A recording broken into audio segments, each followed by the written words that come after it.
Representative Jeff Denham, R. Califf may gain more politically by showing independence from GOP leaders on immigration.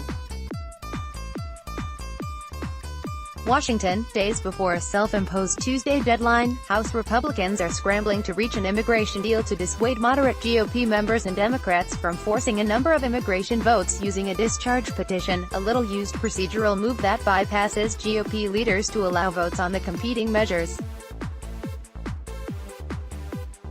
More than a dozen members representing Republican leadership, moderates, and conservatives met Friday afternoon to review a proposal meant to split the difference between what moderates want, in essence a renewal of the Deferred Action for Childhood Arrivals program that would allow young immigrants who are brought to the U.S.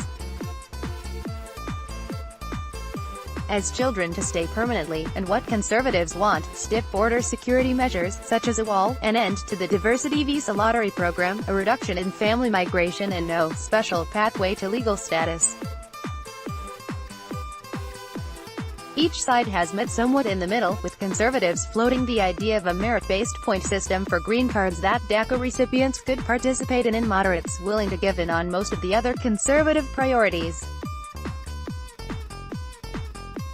But there are still a number of sticking points in any tentative agreement, including enforcement, the size of the population eligible for visas and green cards, and just how the pathway to legal permanent status would work. And without an agreement on all of the items, conservatives and moderates don't see an agreement on any of the proposals. As Rep. Mario Diaz-Balart, our Florida, an immigration proponent, told HuffPost on Friday afternoon, "There isn't a deal until there's a deal." Part of the problem for Republicans at this point is that, beyond their policy disagreements, members have different political motivations. If this immigration debate is just an exercise in messaging, with the Senate looking somewhat intractable, then moderates may be better off using the discharge petition to work with Democrats and demonstrate to their voters that they're willing to compromise on immigration. For leaders of the discharge petition, like Rep. Jeff Denham, R. Califf, and Will Hurd, R. Texas, there may be more political gain in showing their independence from GOP leaders on immigration. And for conservatives, not having to support a bill with a special pathway to legal permanent residence for undocumented immigrants means they aren't open to attack from the right.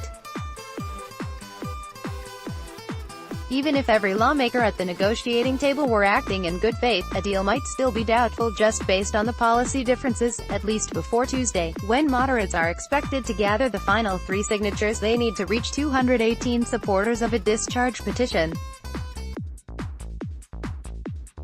Discharge petition backers want to have the signatures by Tuesday so they could force a vote by June 25, one of the few days that a vote is possible because of rules that only allow a vote on the second or fourth Monday of a month, and there aren't many days in the congressional calendar where the House would be in session on one of those days. Republicans acknowledge that conservatives and moderates could keep working on a compromise past Tuesday even if there are 218 signatures on the discharge petition. The new deadline may become June 25 when moderates are expected to force a vote on 4 immigration proposals, including one favored by Democrats, but even then, Republicans could keep negotiating if there is no movement in the Senate. Backers of the discharge petition argue that immediate action is necessary to protect young undocumented immigrants who came to the U.S. as children, a group often referred to as dreamers. Nearly 700,000 of them are at risk of losing deportation protections and work authorization they received under DACA. President Donald Trump rescinded the program last year, but it is still operating under court order, putting dreamers in a precarious situation. Lawmakers have struggled for years to find a workable immigration bill, and the issues that killed past efforts remain now. One of the thorniest issues is whether undocumented immigrants should receive a path to citizenship, something Trump said he would approve if he gets other concessions, but that restrictionists strongly oppose as amnesty. Even if House Republicans strike a deal, its future would be shaky.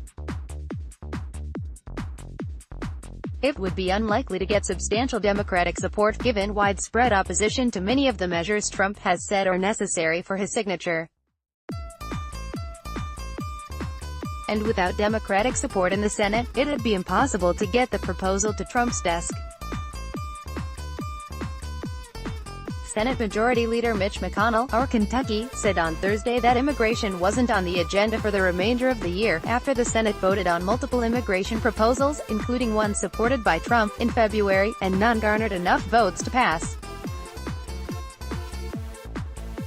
Still, moderates seem to think McConnell's calculus could change if the House passed a bill. And with Trump stating his desire to address DACA and to get border wall funding, any deal that leads to those two objectives could feasibly win his support, potentially backing McConnell into a corner. With those dynamics in mind, moderates may not be wrong that their best bet is to force the House GOP's hand with the discharge petition, both for their own political interests and potentially for policy results. Download. Do you have information you want to share with HuffPost? Here's how.